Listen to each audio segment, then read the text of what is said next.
Bueno, por su tiempo de acudir a esta presentación de la poesía completa de Thomas Eliot, T.S. Eliot, ¿sí? Y en traducción del maestro José Luis Rivas, ¿sí? Una gran obra, un trabajo de años de esmerada y un audiólogo entero, que es una segunda traducción, que lo hizo una y luego la recorrigió buscando un mejor trabajo, ¿sí? Sabemos muy bien que la traducción es una creación también, ¿no? Que no deja de ser, cada traductor se implica, se mete en la obra y en la autora o el autor para traducir, ¿no?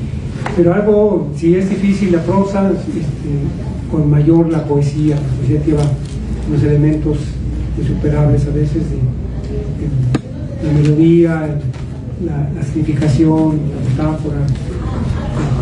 Hacer toda una obra es grandiosa, ¿no? Y bueno, ahora tenemos aquí a un poeta que puede hablar más de esto, que es Francisco Segovia. Quisiera donar la palabra a él, ceder la palabra para que pueda expresarnos la presentación de hoy. Buenas tardes, gracias por venir. En realidad, no voy a comentar la poesía de él, les voy a comentar un aspecto de la traducción de José Luis Rivas que me parece, pues, notable. Así comienza Eliot, el poema de amor de J. Alfred Prufrock. Let us go, then, you and I, when the evening is spread out against the sky, like a patient with the eyes upon a table. En un ensayo dedicado al poema, John Berryman dice que los dos primeros versos, que riman entre sí, nos dejan esperar un típico poema romántico, pero que el tercero nos desengaña violentamente. Con él, dice Berryman, hace su entrada a la poesía moderna.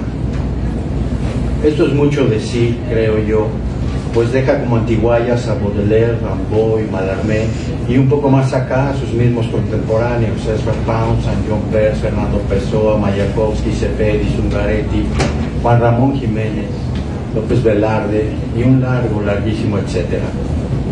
Pero recordemos que Berryman escribe para un público angloparlante, y con esa restricción se justifica que de algún modo esos tres versos, se justifica de algún modo decir que esos tres versos inauguran la poesía moderna. Según Rodolfo Usigli, uno de sus primeros traductores al español, estos tres versos de Eliot pueden trasladarse así: vayamos pues tú y yo, cuando la tarde se haya tendido contra el cielo como un paciente eterizado sobre una mesa. Eterizado, ¿ustedes conocían esta palabra? Aunque la palabra consta en el diccionario de la Academia Española, supongo que la mayoría de ustedes la oye ahora por primera vez. Es rara por eso esta versión de los versos. En cambio, uno de los últimos traductores, Hernán Bravo Varela, cuya traducción del poema va acompañada del ensayo de Berryman, propone: hora de irnos tú y yo, pues la tarde se tiende contra el cielo como un anestesiado en una plancha. José Luis Rivas nos ha dado dos versiones de estos mismos versos. La primera publicada por la UAM en 1990. Vayamos pues tú y yo, cuando la tarde yazca sobre el cielo, tal paciente en la mesa dormido por el éter.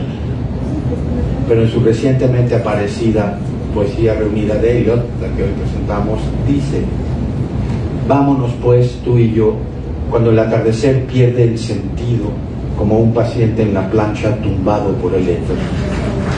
Todo es muy distinto, ¿no? Se trata de cuatro versiones distintas, aunque todas comienzan declarando un mismo ritmo en decasílabo o en decasilaboide, cosa notable de la que tal vez habría que hablar más detalladamente en otra ocasión, recordando que Shamus Heaney decía que él no había hallado la clave para comprender la tierra baldía hasta que dejó de buscarla en su lógica y se concentró en su ritmo, o mejor dicho, en sus ritmos, y que el propio Eliot decía que en Dante hallaba prueba, cito, de que la poesía genuina puede comunicarse antes de ser comprendida. En cualquier caso, las 4 versiones mexicanas recién citadas son distintas, aunque las 3 primeras se hallen más cercanas entre sí que cualquiera de ellas, y la cuarta, la última de arriba. La diferencia más notable entre ellas es que la primera y la tercera usan un tiempo y un modo verbal distinto del de la segunda y la cuarta. Unas dicen, vayamos cuando la tarde se haya tendido, presente del subjuntivo. Otras dicen, vámonos cuando la tarde se tiende, presente del indicativo. Me parece que las que usan el subjuntivo, usigli, y la primera de arriba, se desvían sin razón del presente en que se enuncia esta especie de orden de irse. Vámonos, como dice el segundo Rivas, el más directo de los 4. Aunque Bravo también apunta al presente al decir, hora de irnos, pues esta hora es ahora la del presente. Sin embargo, Bravo no nos da ese momento como un punto del tiempo, sino como causa del irse. No dice, vámonos cuando la tarde se tiende, dice, vámonos pues la tarde se tiende. Pero lo más raro de estas traducciones está en la segunda de Rivas, donde las otras versiones dicen que la tarde se tiende, él dice que la tarde pierde el sentido. Mientras los demás dicen que la tarde se tiende anestesiada como un paciente en una plancha, él dice que la tarde pierde el sentido como un paciente tumbado por el éter. Aquí la diferencia ya es grande.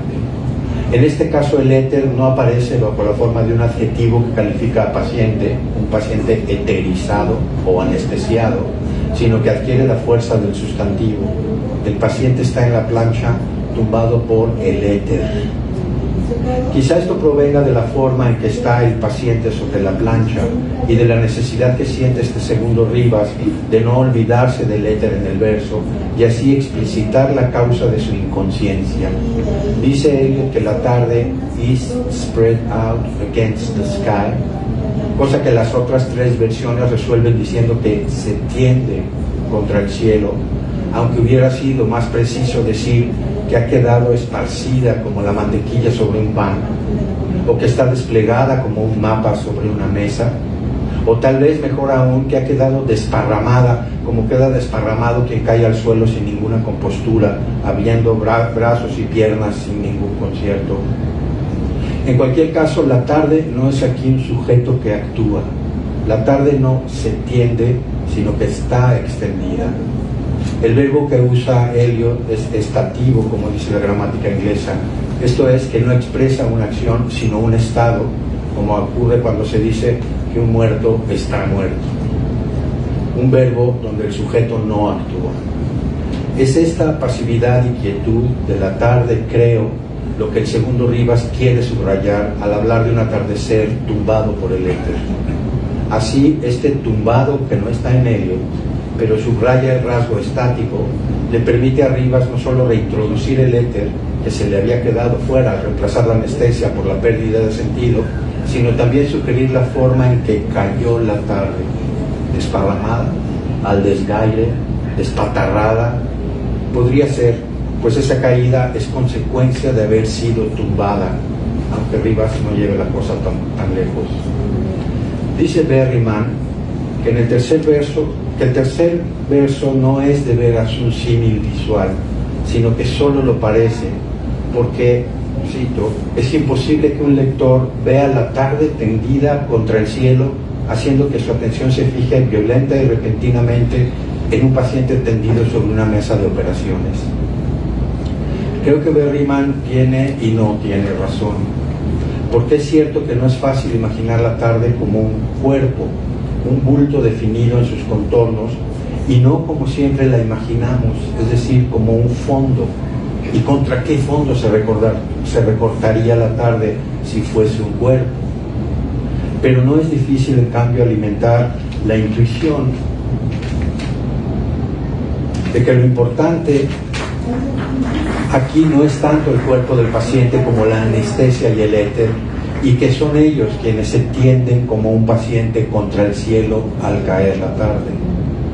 El segundo Rivas parece subrayar la blancura hospitalaria de la escena, esa luz blanca, quieta, inmóvil, como dice Eliot en Burnt Norton, porque no podría ser la pérdida del sentido un lapso de mente en blanco de la tarde, que se ha quedado extendida contra un cielo quizá blanco también, o cuando menos liso, neutro, tumbada por el éter blanco, en esa extraña acepción que usamos al decir que lo transparente es blanco.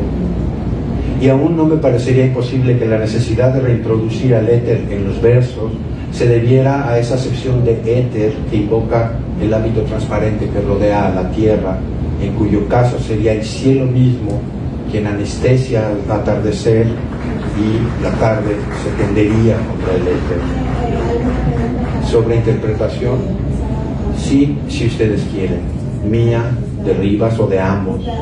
Y es que esta nueva lectura de Rivas es tan diferente de la anterior que le ha permitido a José María Espinaza decir que ahora Rivas nos presenta un Eliot mucho menos lúgubre, más ligado a la celebración de la vida que el que conocíamos por sus traductores anteriores, incluido el propio Rivas, lo cual sugiere una mayor confianza en el trato del traductor y su poeta, una mayor confianza entre los dos.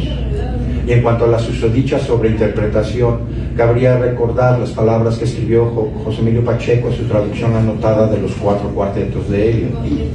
Comentando la traducción al inglés de la obra completa de San Juan de la Cruz, hecha por E. Addison Pierce, decía Pacheco: no solo las traducciones al español, toda traducción es por necesidad más verbosa que el original.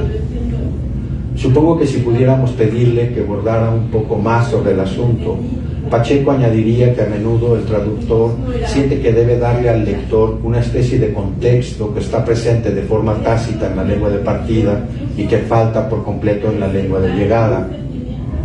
Puede ser, pues, que la opción elegida por Rivas ilustre este dictum de Pacheco, pues echa mano de ella con frecuencia en sus traducciones, pero es también una lección de anatomía, por así decir, una exposición de cómo leer un poeta a otro poeta ante nosotros, para nosotros, iluminando y en cierto modo transformando su original, y no cualquier original, sino uno que ha frecuentado a lo largo de muchísimos años.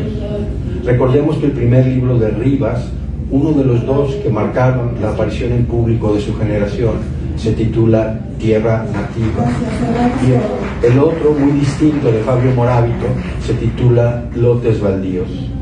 Califiquemos el sustantivo del primero con el adjetivo del segundo, Tierra Baldía. De ese tamaño es la influencia de Eliot en los poemas de esa generación. Pero no hay ninguna originalidad en ello, pues la generación de Rivas y Moravito, pues a ellos, a esa generación, la precedían al menos 3 generaciones de poetas mexicanos contagiados fuertemente por Eliot. Muchos lo tradujeron, aunque intermitentemente, poemas sueltos aquí y allá, rara vez una plaqueta, un cuadernillo. Es verdad que recientemente ha habido en México una especie de estallido de las traducciones de las obras de Eliot, los 4 cuartetos de Pacheco, los ensayos de Pura López Colomé, el Pruford de Bravo Varela, La Tierra Baldía de Bernal Granados, el libro de Pedro Serrano sobre Eliot López Velarde y Paz. Pero nadie se había animado a traducir completa la poesía de Eliot hasta que vino Rivas y se animó. Primero en los años 90 del siglo pasado y ahora en esta nueva versión muy corregida, además de bilingüe. Con ella Rivas ha saldado ya 2 veces la deuda de esas 3 o 4 generaciones de poetas y lectores mexicanos, muy definitivamente agradecidos ya desde la primera, aunque él decida luego seguir puliendo su perla para pagar su deuda por tercera vez, pues como se ve a las claras, su traducción es una obra viva y no sabe estarse quieta. Gracias.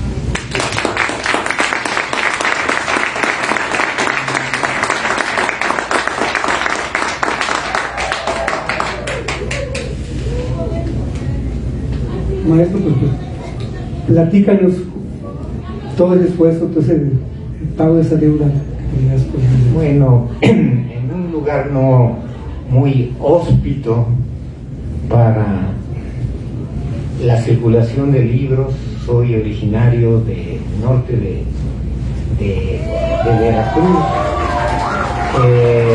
un pequeño puerto de nombre Cuspan. cayó en mis manos hacia los 16 años El arco y la lira de Octavio Paz. Ese libro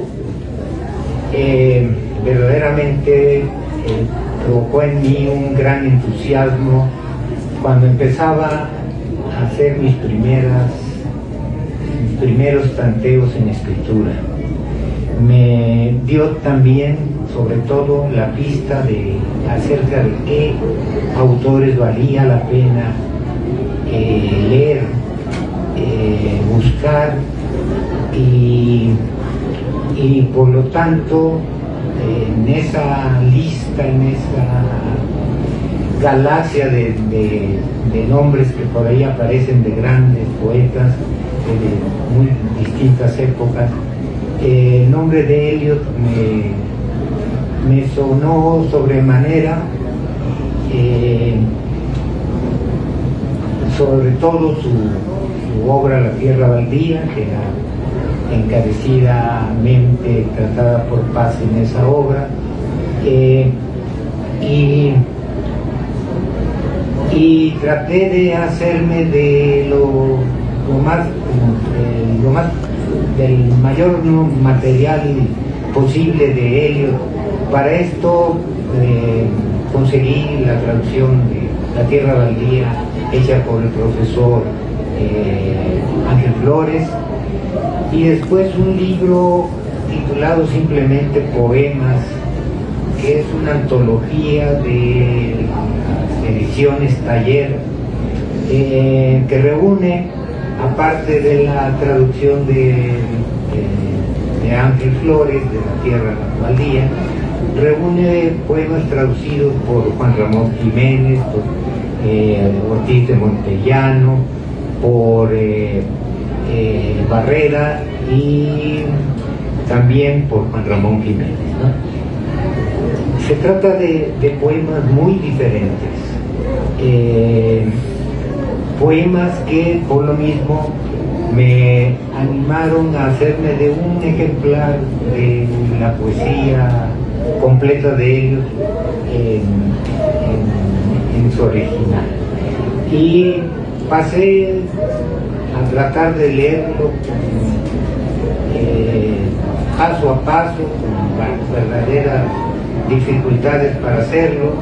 Yo no tuve una preparación propiamente en idioma inglés, sino que me lancé a la mar, sin barca, y comencé algo, pues sí, que muy lento, pero proseguido en el curso del tiempo, de tal manera que hacia 1990 estuve en condiciones de entregar a la Universidad Autónoma Metropolitana el conjunto de la obra poética de él. Se vio pues muy favorecida, un jurado integrado por Guillermo Sheridan, por el gran poeta Mutis y Esther Seligson. Lo premiaron con el premio Javier Villagómez, ¿no? Para mí aquello fue muy satisfactorio, pero al paso del tiempo me di cuenta que eso que yo había traducido, tras seguir leyéndolo, pues necesitaba precisamente una especie de reimpulso, eso que ha hecho notar acertadamente, de mejor manera que yo pueda expresarlo, Francisco Segovia, y me entregué nuevamente a esa traducción, que fue muy lenta y que se aceleró hace 4 meses, cuando supe que existía la posibilidad de contratar los derechos y de que se diera una nueva edición por parte de la Universidad Metropolitana y la Universidad Veracruzana.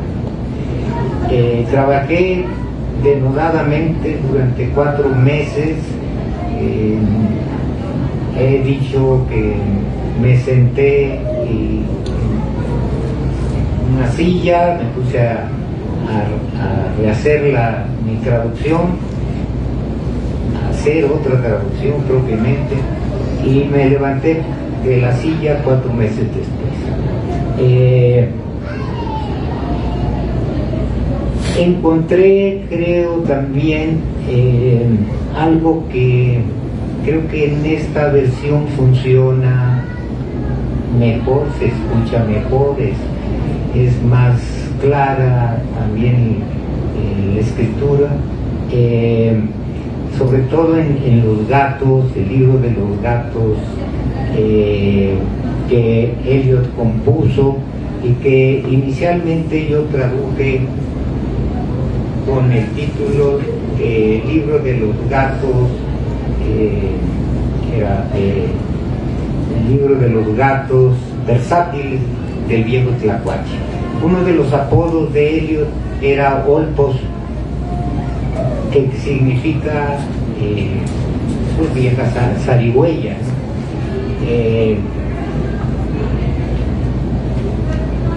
Quise hacer una traducción también que estuviera más cerca del lenguaje, del idioma que hablamos los mexicanos, del español de México. Y por lo tanto hay una ligera modificación en este libro, se titula el libro de los gatos mañosos del viejo Tlacuache. Dice así: poner el nombre al gato.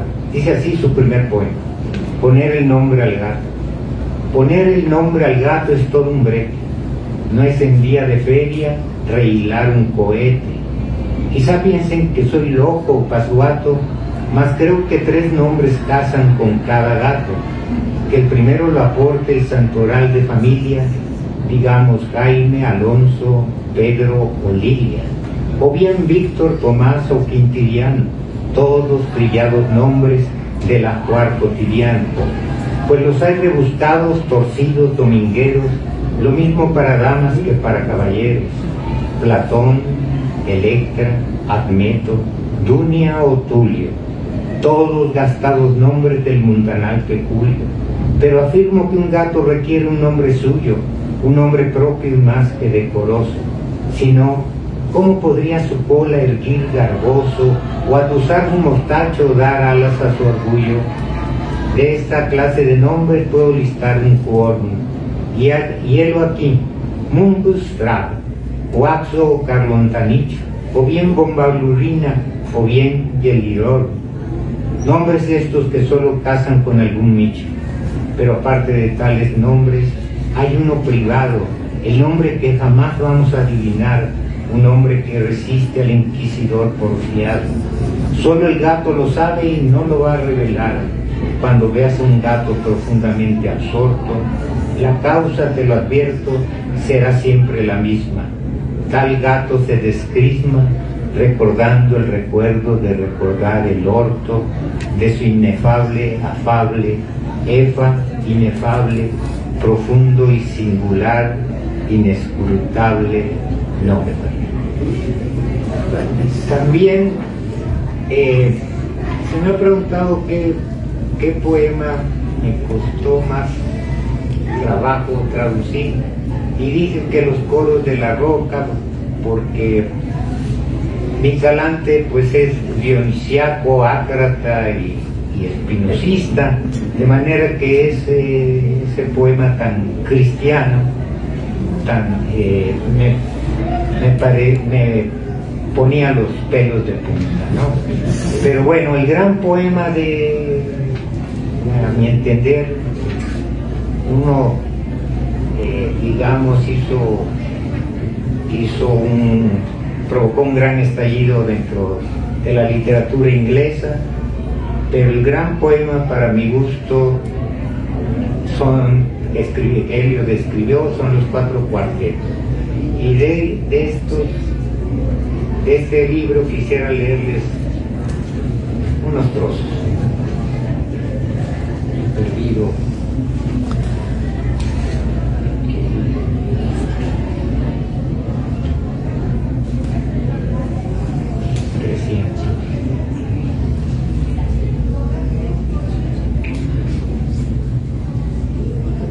Este es para mí el poema más bello de Eliot.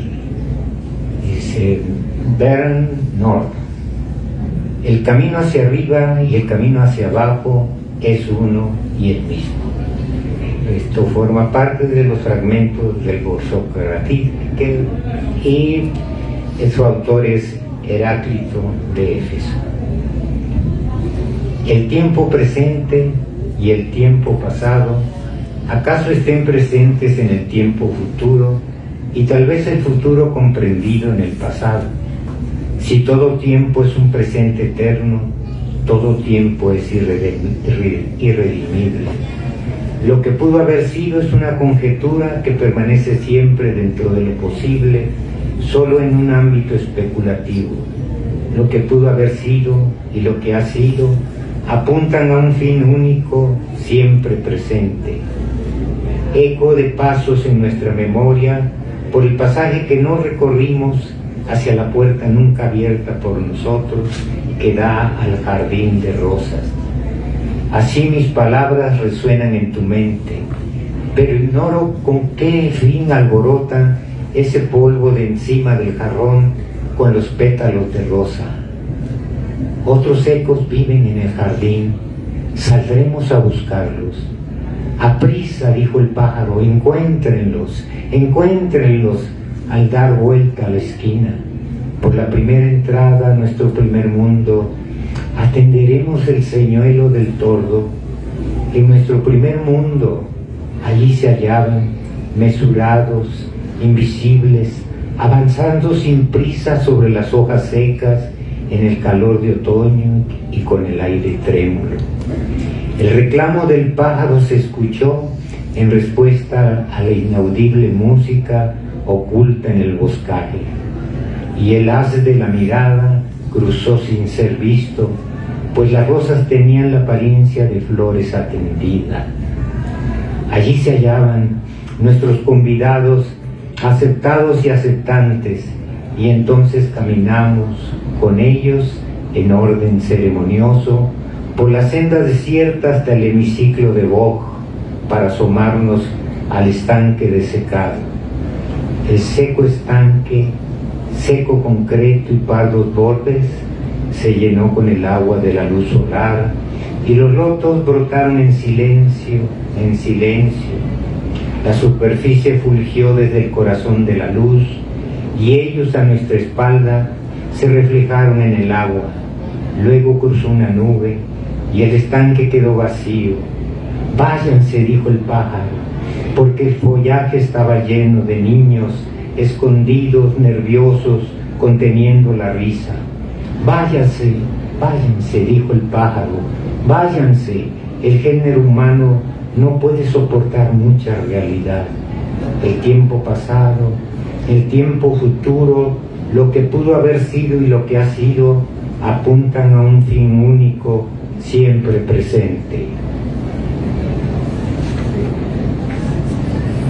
Pero el encadenamiento de pasado y futuro, tejidos en el frágil devenir del cuerpo, resguarda al género humano del cielo y de la condenación que la carne no puede soportar. El tiempo pasado y el tiempo futuro permiten solo un poco de conciencia. Ser consciente significa no estar en el tiempo, pero solo en el tiempo pueden recordarse, imbricados en pasado y futuro, el momento en el jardín de rosas, el momento bajo el emparrado cuando la lluvia azota, el momento en que baja el humo a la iglesia con corrientes de aire. Solamente en el tiempo se conquista el tiempo.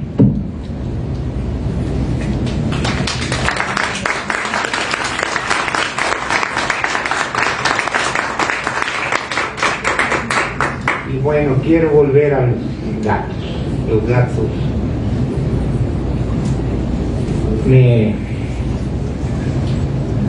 Este es otro de ellos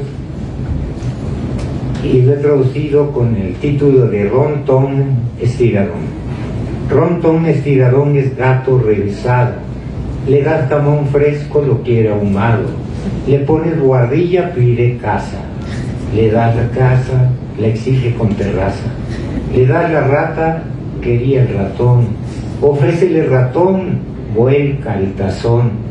Rontón Estiradón es gato revisado y no existe poder que lo disuada, no le importa mi enojo, hará su santo antojo y al respecto no cabe agregar nada. Rontón Estiradón da una terrible lata, si lo pasas adentro quiere estar en la huerta, anda siempre al revés del giro de la puerta. Le das lugar en casa, vive a salto de matas, maulla si haya pulgas en el suelo, y si lavan el piso, pone el grito en el cielo. Sitón Estiradón es gato revesado, sabe que nada ganas con airarte, no le importa tu enojo, hará su santo antojo y contra eso fracasa cualquier arte. Rontón Estiradón es gato revesado, lleva a todos la contra, es su forma de ser. Si le sirves pescado, lo quieres sazonado. Si le das pan tostado, a salmón debe oler. Si le das poca crema, la mira desdeñoso, pues solo lo que es todo y propio traga gustoso. No vayas a encerrarlo en la alacena porque te dejará sin almuerzo y sin cena. Rontón Estiradón es mañoso, inteligente, le tienen sin cuidado los mimos repetidos, pero va a encaramarse al regazo, consecuente con su antojo, dejarte perplejo y confundido. Sí, Rontón Estiradón es gato revesado, no es preciso decirlo a grito ronco y pelado, no le importa tu enojo, hará siempre su antojo, y nada hay que agregar a lo contado. Bueno, entre las cosas, mi traducción tiene aquí, pues, más bien una adaptación tramposa, pero un poema titulado Mongo Jerry rompe el teaser. Da cuenta de las mismas tropelías que los gatos de mi versión al español,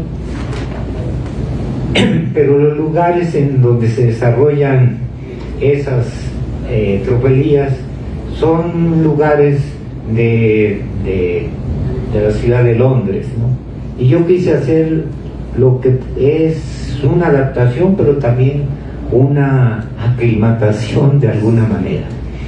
Y Mongo Jerry y Rompen el Teaser pasaron a denominarse Vagoberto y Cacharpas.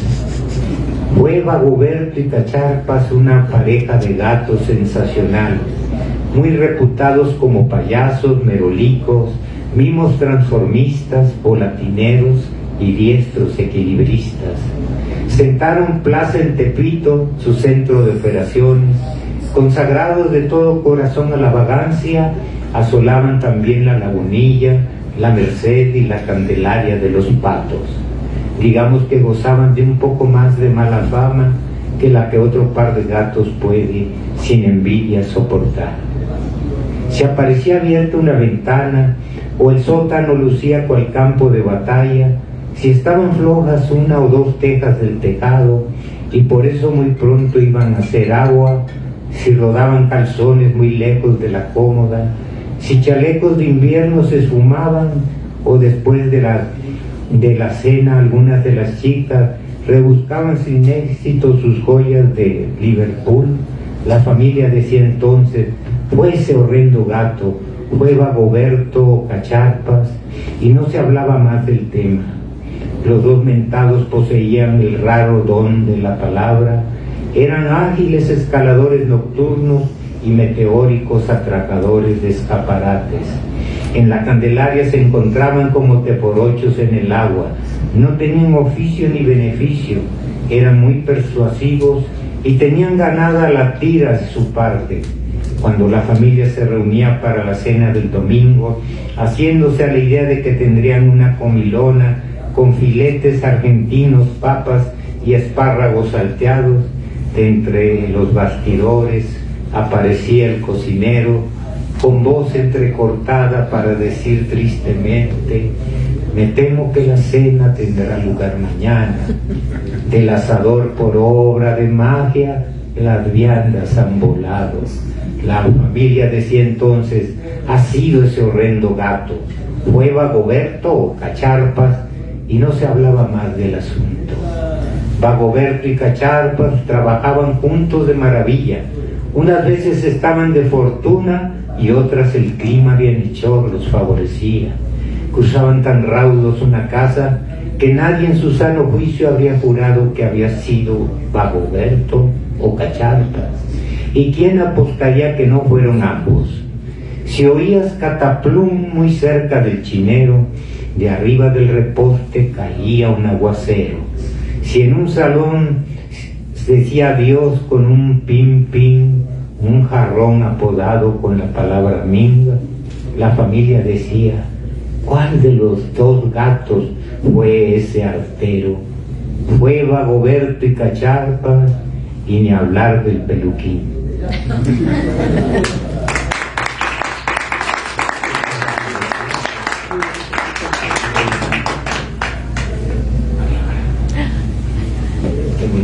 Sí, me quedé pensando qué diría T.S. Eliot a mí la palabra por 8 en sus poemas.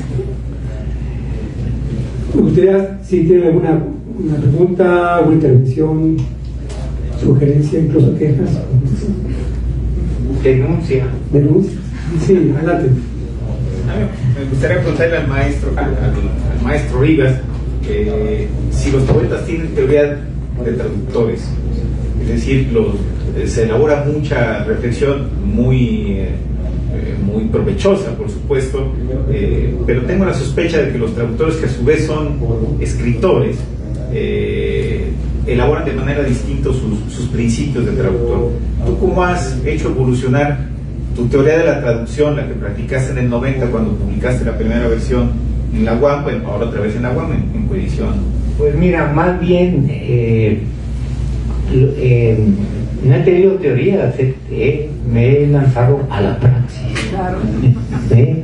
Entonces, creo, lo platicaba hace un rato así, bueno, muy de refilón con Francisco, que pues hay escritores que se dedican plenamente a tratar de eso que ahora se estima puede ser una ciencia, la traductología, ¿no? Yo creo que esto más bien habría que dirigirse hacia Ezra Pound, que digamos, a juicio de Eliot, es el creador de la poesía china moderna para Occidente, ¿no? ¿Sí? En inglés. Porque todos los grandes conocedores, los sinólogos, han investido contra las traducciones de Pound.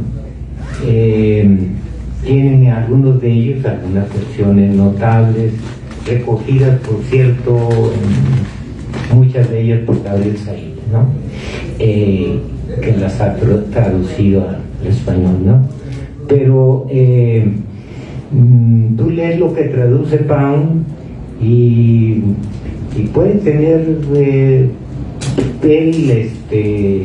muchos señalamientos, pero no tiene un compendio sobre la traducción, ¿no?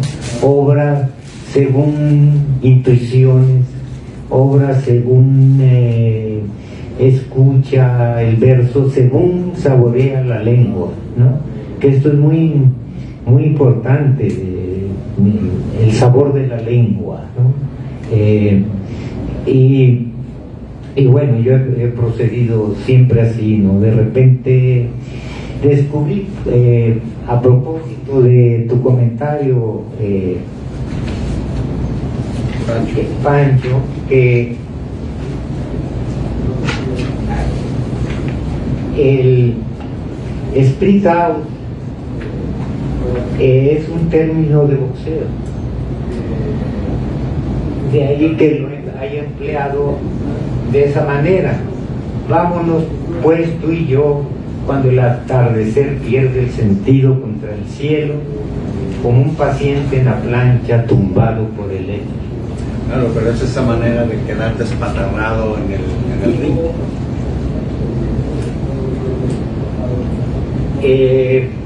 Bueno, pues de lo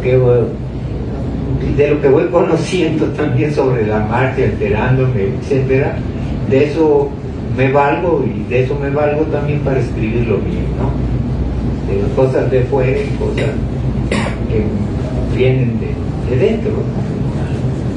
No hay más teoría para mí que esa. ¿Alguien más quiere hacer una pregunta? Me van a decir mientras que es un libro que van los poemas en inglés y va la traducción de José Luis Rivas. Yo ya le cambié aquí el título, le puse Creación de José Luis Rivas. También hay que decir que es un libro hermoso, o sea, un libro grande que abre bien, que cada vez va a ser mejor en la V. Sí, el formato para la lectura me ayuda mucho, ¿no? Con mucho espacio, mucho aire, todo. Sí, muchas gracias, maestro Rivas, qué hermosas traducciones.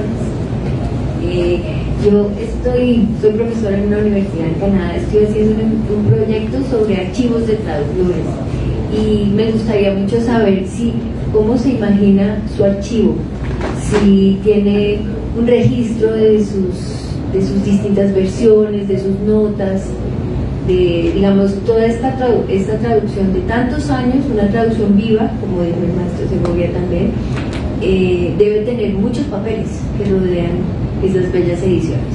Que nos puede contar de todos esos restos del registro del proceso creativo.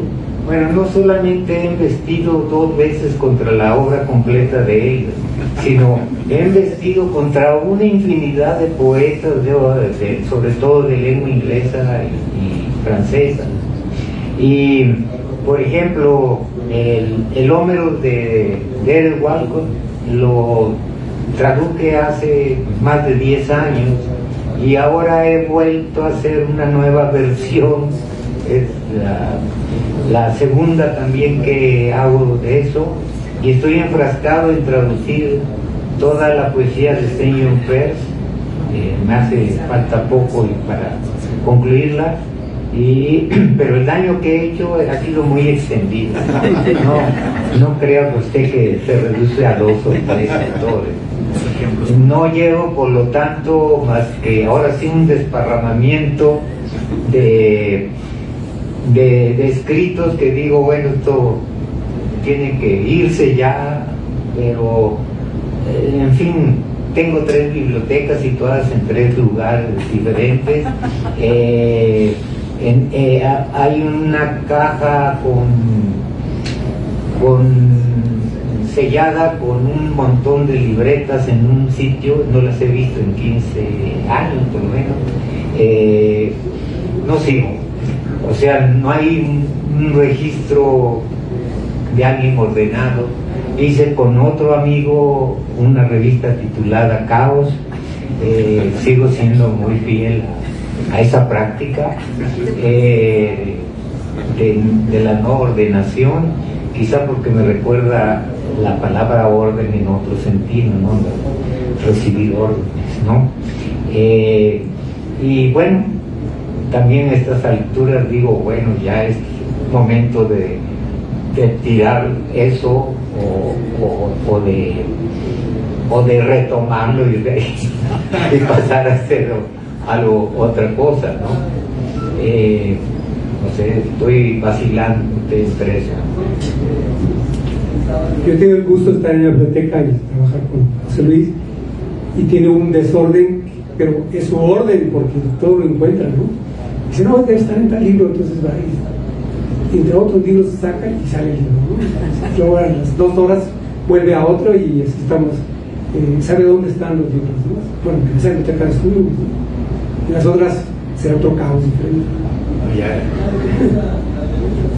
La distancia impone considerables olvidos y los años sumados más.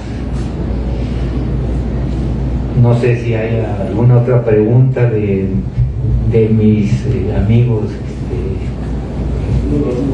de la isleños, Los dominicanos. Yo imparables. quiero ir un poco en la línea de lo que dijo Pancho Segovia. Es decir, si vemos muy fuerte el componente creativo tuyo de traductor, pero ¿cómo te das cuenta que esta es mejor que la del 90? Yo tengo la del 90, lo hablaba con María, ella también, y yo la he leído, la tengo subrayada, me gusta como libro de poemas, ya no sé si de Eliot, sino tuyos. ¿Y tú cómo, o quizá tú no lo has dicho, pero te parece que esta es mejor? Sí, si no me habría quedado simplemente con la otra, ¿no? Sí. ¿Pero qué es mejor en poesía? ¿Qué es mejor en una traducción? ¿Qué es mejor? Pues lo que tú sientes, porque esto no sé cómo valorarlo. La única manera que yo tengo como de apreciar lo que escribo es cómo suena, cómo fluye, qué me dice a mí en principio y nada más. En realidad no sé, alguien me dirá y tal vez acertadamente, no estropeaste lo que hiciste antes, tal, y de modo, ¿no? Creo que eso es, por ahí va yo, ¿no? Comparé las traducciones y me parece más, sí, que fluye mejor la nueva y es más, tiene más confianza con su autor. Yo creo que sí, conoce mejor la lengua, como que se suelta más. Sí, yo que iba a decir, yo te dio más libertad en nuestra traducción. Te diste más libertad. Ya, Chema Espinaza incluso decía eso, que es una versión de Eliot más alegre, ¿no? Que la versión anterior era más sombría. Bueno, muchas gracias por tu presencia. Mucho gusto. Del 90 la